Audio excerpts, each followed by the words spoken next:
Pourtant, le président dominicain Luis Abinader avait voulu normaliser les relations. Je rappelle que les frontières, il les avait fermées l'an dernier. Et là, le 2 octobre, le gouvernement annonce qu'il va expulser 10 000 Haïtiens par semaine. Il l'a non seulement annoncé, mais il a commencé à le faire. Votre réaction ? Évidemment, nous regrettons énormément cette décision du président Abinader. Elle vous a surprise ? Elle nous a surpris étant donné qu'il avait été conclu qu'il y aurait un climat de rapprochement entre les deux pays et que cette date du 2 octobre marque l'anniversaire d'un massacre tragique à l'encontre des Haïtiens qui avait été conduit par un dictateur dominicain, Trujillo, et que la décision d'appliquer une telle politique migratoire souveraine, soit-il, mais qui porte en elle des caractéristiques discriminatoires, où nous voyons déjà dans le flux la manière de rapatrier les personnes, que leurs droits fondamentaux ne sont pas respectés, que le seul mécanisme de sélection semble être la couleur de leur peau, et qu'ils arrivent en dehors de tous les prescrits des traités internationaux établis en la matière, c'est-à-dire en dehors des points et des zones établies pour le rapatriement, en dehors des heures établies, et sans aucun registre nous permettant de certifier qu'ils sont effectivement de nationalité haïtienne. C'est d'ailleurs le cas. Nous avons déjà reçu des citoyens jamaïcains, américains, Belize qui ont atterri en Haïti. C'est du racisme d'État. Par le simple fait que leur peau était noire. Certains officiels haïtiens ont même parlé d'épuration ethnique. Vous iriez jusque-là? C'est quand même un terme très connoté. Ce que nous avons fait, c'est que nous avons sollicité les services de deux firmes internationales, d'avocats et d'universités internationales qui vont nous présenter, nous préparer un avis légal, juridique que nous allons présenter à la Cour interaméricaine des droits de l'homme, et ce sera à eux de déterminer effectivement s'il s'agit de cela.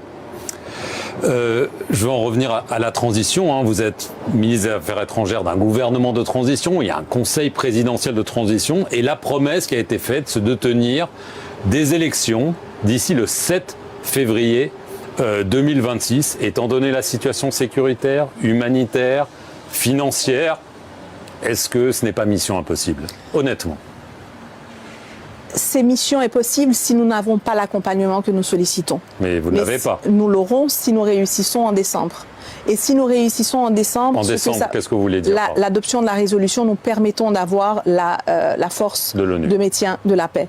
Nous savons aujourd'hui que pour aller aux urnes, il nous faut absolument pouvoir garantir la sécurité des personnes qui auront à voter sur tout le territoire national. Et pour cela, bien entendu, le mécanisme idéal serait de pouvoir déployer une force suffisamment large, pouvant accompagner nos policiers qui aujourd'hui, dans ma ville natale par exemple, sont 15 policiers pour 100 000 personnes, 100 000 habitants. Il est impossible pour nous d'envisager un climat suffisamment sécuritaire avec 15 policiers. Il nous faut un renforcement urgent. Ce que je peux vous dire, M. Perelman, c'est que l'engagement de ce gouvernement est entier pour la réalisation des élections. Il nous faut absolument remettre Haïti sur les rails d'une démocratie fonctionnelle. Et si nous nous cachons derrière le prétexte sécuritaire, c'est un peu l'œuf et la poule, nous ne s'en sortirons pas.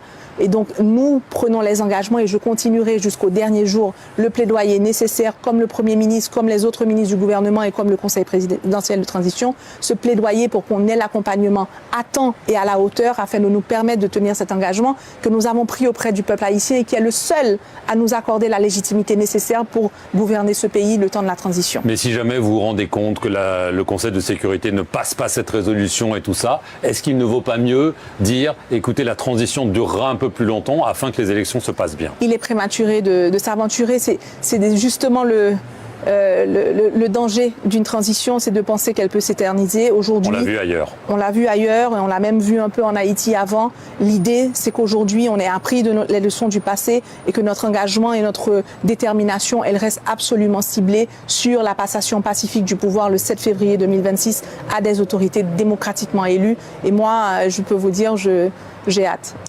Il y a des tensions avec votre voisin, la République dominicaine. Pourtant, le président dominicain Luis Abinader avait voulu normaliser les relations. Je rappelle que les frontières, il les avait fermées l'an dernier. Et là, le 2 octobre, le gouvernement annonce qu'il va expulser 10 000 Haïtiens par semaine. Il l'a non seulement annoncé, mais il a commencé à le faire. Votre réaction?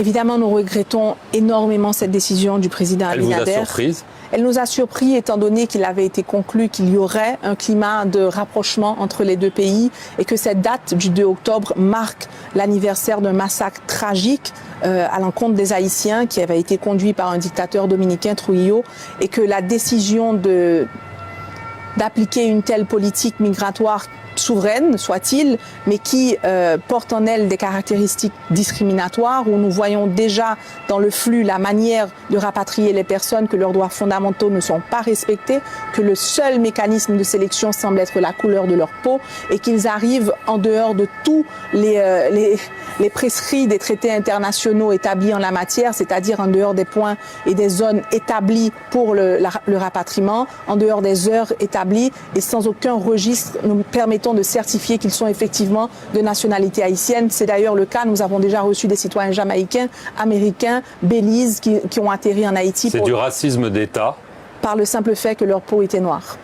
Certains officiels haïtiens ont même parlé d'épuration ethnique. Vous iriez jusque-là? C'est quand même un terme très connoté. Ce que nous avons fait, c'est que nous avons sollicité les services de deux firmes internationales, d'avocats et d'universités internationales qui vont nous présenter, nous préparer un avis légal, juridique que nous allons présenter à la Cour interaméricaine des droits de l'homme, et ce sera à eux de déterminer effectivement s'il s'agit de cela. Je veux en revenir à la transition. Vous êtes ministre des Affaires étrangères d'un gouvernement de transition. Il y a un conseil présidentiel de transition. Et la promesse qui a été faite, c'est de tenir des élections d'ici le 7 février 2026. Étant donné la situation sécuritaire, humanitaire, financière, est-ce que ce n'est pas mission impossible, honnêtement? Ces missions est possible si nous n'avons pas l'accompagnement que nous sollicitons. Mais vous ne l'avez pas. Nous l'aurons si nous réussissons en décembre. Et si nous réussissons en décembre... Qu'est-ce que vous voulez dire? L'adoption de la résolution nous permettant d'avoir la force de maintien de la paix.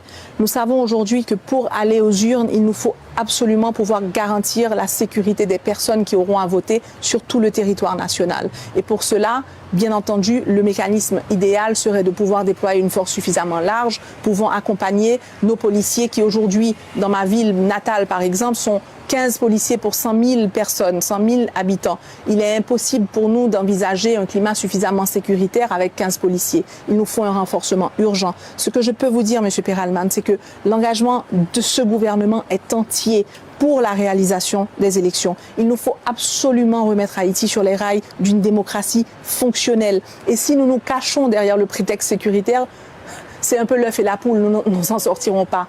Et donc, nous prenons les engagements et je continuerai jusqu'au dernier jour le plaidoyer nécessaire, comme le Premier ministre, comme les autres ministres du gouvernement et comme le Conseil présidentiel de transition, ce plaidoyer pour qu'on ait l'accompagnement à temps et à la hauteur afin de nous permettre de tenir cet engagement que nous avons pris auprès du peuple haïtien et qui est le seul à nous accorder la légitimité nécessaire pour gouverner ce pays le temps de la transition. Mais si jamais vous vous rendez compte que le Conseil de sécurité ne passe pas cette résolution et tout ça, est-ce qu'il ne vaut pas mieux dire, écoutez, la transition durera un peu plus longtemps afin que les élections se passent bien? Il est prématuré de s'aventurer. C'est justement le danger d'une transition, c'est de penser qu'elle peut s'éterniser. Aujourd'hui, on l'a vu ailleurs. On l'a vu ailleurs et on l'a même vu un peu en Haïti avant. L'idée, c'est qu'aujourd'hui, on ait appris les leçons du passé et que notre engagement et notre détermination, elle reste absolument ciblée sur la passation pacifique du pouvoir le 7 février 2026 à des autorités démocratiquement élues. Et moi, je peux vous dire, j'ai hâte.